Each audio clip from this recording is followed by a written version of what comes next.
બેટા હા આજે બહુ કંટાળો આવે છે, મજા નથી આવતી. એવું છે હા તો હમણાં કંટાળો દૂર કરી દઉં. એ મમ્મી પપ્પાએ તને ગાંડી કીધું. હું તમને કયા એંગલ થી ગાંડી લઈ ગઈ? તમને કયા એંગલ થી ગાંડી કહો છો? કાં તમને જોવા આવ્યા તમને મેં મસ્તીની ચા આપી હતી, કડક અહીંયા જોવો કડક મસ્તી ચા કરી દીધી, તમને બહુ ભાવી હતી એટલે હું તમને ગાંડી લઈ ગઈ. ના, ના. લગ્નના હાથ ફેરા ભરીને અહીંયા આવી છો, તમારું ઘરનું બધું કામ કરીને હું દઉં છું, મસ્તીનું કામ કરી દઉં, તમે વખાણ કરો છો અને અત્યારે તો મને ગાંડી ગયો અહીંયા જોવો ગાંડી ગયો છો.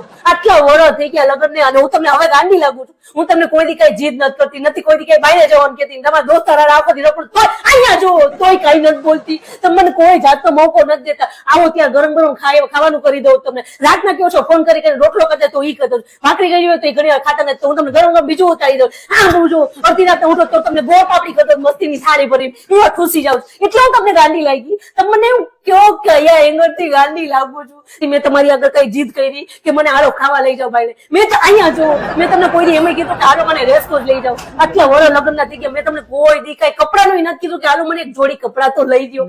મેં તમને કોઈ દી કઈ નથી કીધું એટલે હું ગાંડી લાગી તમને. એવું નથી, મને કંટાળો આવતો હતો. તમને મારાથી કંટાળો આવે? લગ્નના આટલા વર્ષથી કે આટલું મેં તમારું ધ્યાન રાખ્યું, બધું કરીને દીધું. તમારે જાવ તો છોકરાઓને હું સાચું છું, બધે લઈ જાઉં છું, બારે લઈ જાઉં છું, રેસકોર્સ લઈ જાઉં, જ્યાં કે અહીંયા લઈ જાઉં, સ્કૂલમાં કઈક કામ હોય તો હું જાઉં. તમને કોઈ દી કહેતી નથી ને હવે હું તમને ગાંડી લઈ ગઈ ના? ગાંડી તું તો ડાઈ છો. તો તમે મને ગાંડી કેમ બોલ્યા? આટલા વર્ષથી કે મેં તમને કોઈ દી અહીંયા જોવો ને કાઈ નથી કીધું તોય તમને હું ગાંડી કેમ લાગી?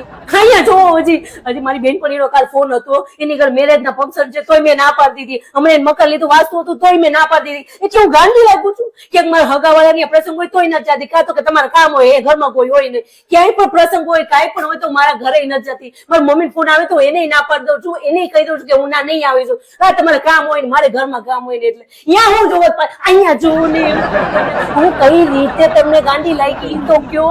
ક્યાંય જાતી નથી એટલે મારી બેન નો ફોન હતો 2 દી પહેલા કે હાલ એ ડ્રેસ હારા આવ્યા છે તોય હું ન ગઈ, કાં તો કે તમને ન ગમે. પછી હમણાં મારી 2 દી પહેલા મારી બેન નો ફોન આવ્યો, એ કે અમદાવાદ અહીંયા બહુ મજા આવશે, તને બહુ એન્જોય કરાવી, તોય મેં ના પાડી દીધી. એટલે હું તમને ગાંડી લાગી. પણ ભલે તારી બેનું તો ગામે ગામ છે બધી. તો ભલે ને હોય તો બધાય ના જ પાડી દઉં છું. હું ગઈ કોઈ દી ક્યાંય તો અહીંયા જોઈને બોલો ને. હું એક તો તમને કઈ રીતે ગાંડી લાગુ તો કયો? તું નથી ગાંડી, તું નથી. તો તમે બોલ્યા શું કમે ને? મેં તો એને એમ કીધું કે મને કંટાળો આવે છે. તમને મારાથી કઈ રીતે કંટાળો આવે છે? હું આટલું કરીને દઉં અહીંયા જોવું ને, આટલું કરીને દઉં છું તમે અહીંયા નહીં અહીંયા જોવું એમ કહું. કઈ રીતે કંટાળો આવે તમને? મને એમ કંટાળો નતો આવતો, મને ખાલી ઓમ કંટાળો આવતો તો જરા જરા, એટલે મેં ઓને કીધું ને. તો ભાઈ કઈ રીતે કંટાળો આવે? હું તમારું આટલું ધ્યાન રાખું તો મારો કહેવાનો મતલબ એવો નતો. તો હું તમારો કહેવાનો મતલબ હતો. મેં મારી જો વાત તો માણસ તો બોલવાનો વારો જ નથી આવતા. બોલો બોલો તમે જ બોલો. મારે હવે આ ઘરમાં રહેવું જ નથી. હું જાઉં છું મારા મમ્મીની ઘરે. અહીંયા જોવો એમ કહું છું. હજી હું આ જાઉં તો મને બોલાવતા નથી. કેવા માણસ છે આ? જો તો મારે હવે હાથ છે નથી રહેવું અહીંયા. કંટાળો દૂર કરી નાખ્યો છોકરી. ભાઈ